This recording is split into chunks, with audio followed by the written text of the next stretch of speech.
My name is Jazz, and I am a transgender girl who was lucky enough to be born in a time where the world was evolving and people were becoming more accepting towards individuals like myself. History books are filled with heroes, but if we want to learn about LGBT heroes, there are not a lot of history books that include them. So a group of young people went straight to the source and spoke with older people to learn about how different it was for them when they came out in the 1950s through the 1980s.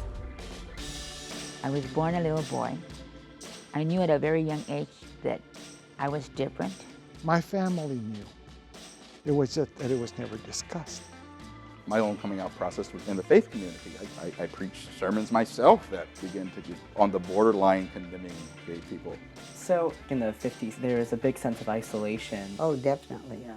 Society didn't want to know, and if it did know, found ways of punishing you. People were fired from their job, people were put in mental institutions, people were given electric shock treatment. Any literature really indicated that gays were insane and often ended up killing ourselves. The police were busy raiding primarily the gay men's bars. Back then, just being out, you were an activist. Through their stories, we see the bridge that connects each generation of activists who created and continue to shape the LGBT experience in America. When did the gay community switch from being sort of ashamed of itself to being out and proud? We had a message with Stonewall that we were not going to put up with it. And that means fight. Screw you. You know what? We have a right to be who we are too. We now had to take ourselves seriously. I became an HIV educator. I became an activist. Coming out is still not necessarily easy in the new millennium.